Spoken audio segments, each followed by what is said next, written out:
こんにちは。こんにちは。エメラルドクラブの菅原です。今日は女性社長インタビューということでパレスホテルのテラスに来ております。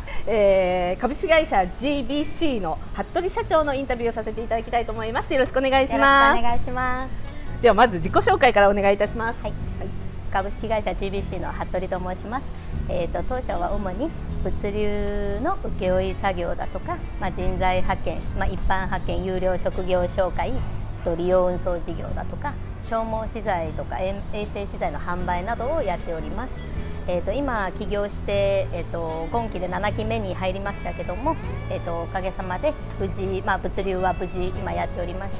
て、昨年から貿易関係、衛生資材などの、海外から輸入をして、日本国内で販売をしたりで、あとは国内メイドインジャパンの商品を海外に向けて提案したりということをやっております。物流会社を自分で作られたということですよね。そうですね。なかなか女性の経営者で物流をスタートされる方って少ないと思うんですけど、どうしてそれを始められたか伺いますか。そうですね、前職が大手商社の物流子会社に勤めておりまして、で当時はまだ若かったんでその物流の部の字もわからない中でやっておりましたが、商社にいたもんですからやっぱどのビジネスも物流がないとやっぱ回っていかないっていうところから、これは物流で世間を回すっていうんじゃない、大げさかもしれないですけども、やっぱ物流がないと動かないっていうこともあったんで、ゼロから勉強するにはやっぱ物流から始まるのが一番いいかなと思いまして、物流になりました。起業しようと思ったのは何か理由があるんですか。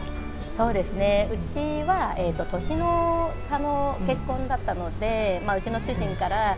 年上の主人なんで、これから先やっぱ間違いなく自分が先に行くからということで。ちなみにどれぐらいの年上。23歳上ですね。素敵です。はい。でそこから主人に、自分が、生きてるうちもそうなんですけども、好きなことをやってっていうことで、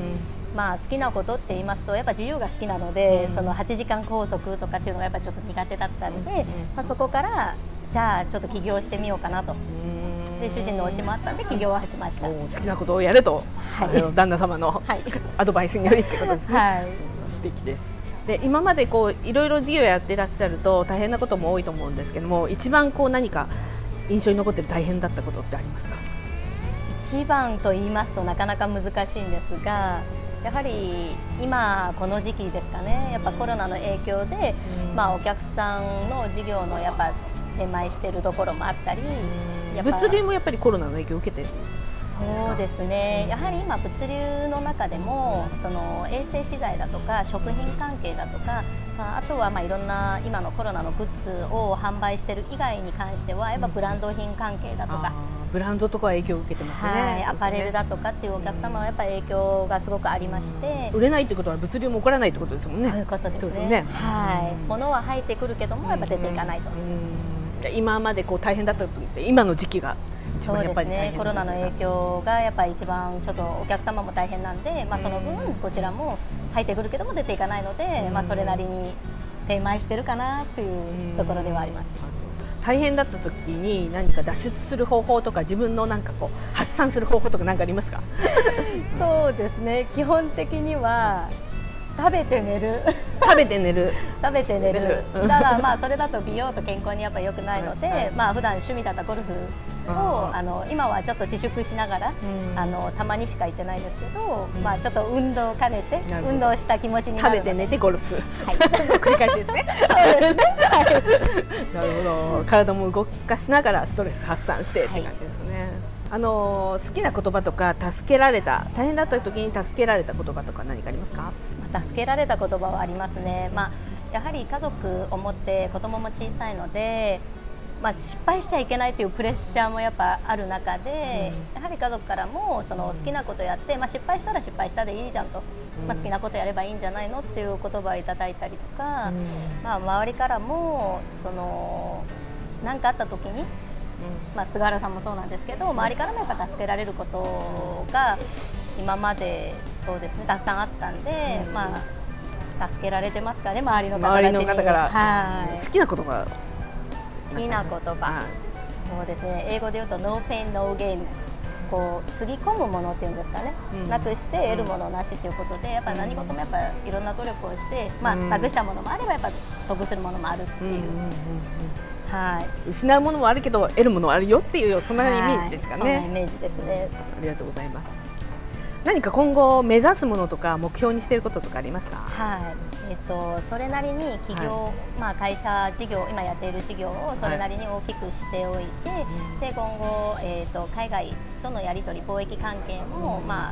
普通に運用していくようになれば、やっぱり社会貢献もしたいですし、その社会貢献では今、虐待されたりとかっていう、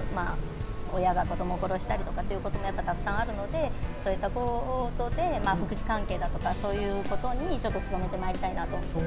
社会貢献的な事業に力を入れていきたいという感じです。ということをやりたいです。ありがとうございます。最後になりますけど、何か PR したいこととかあれば。そうですね。最近は、メイドインジャパンの商品を海外に売ったりとかで、海外からいいものを日本に輸入して売ったりとかしているので、そういうことで、必要な商品があれば、基本的にある程度の商品であればほとんど調達ができますし、それなりに販路もやっぱありますので、そこで、いろいろ日本国内に提案先が欲しいという方がいれば、そういったものもやっぱある程度協力ができるかなという。じゃあ海外に売りたいものとかがあれば相談してほしいとか、海外から欲しいものもあれば相談してほしいみたいな感じですかね。ありがとうございます。最後に起業したい方へメッセージをいただけますか？そうですね。やっぱり一度の人生好きなことをやって後悔がないように起業したいなら、あんまり躊躇せず、もうまずは動いてみてほしいですね。やっぱ動かないと、起業するっていうのはやっぱ簡単かもしれないんですけども、継続していくっていうことがやっぱ難しいので、ぜひやっぱ経営者になってから勉強することの方がやっぱたくさんありますので、ぜひ自分の夢を諦めないで、考えずにまず動けと。そうですね。考えずにまず動いてほしいです。はい。どうも以上です。ありがとうございました。ありがとうございました。ご視聴ありがとうございました。チャンネル登録をぜひお願いいたします。コメント欄にご質問、ご感想等いただけたら嬉しいです。皆様のメッセージお待ちしております。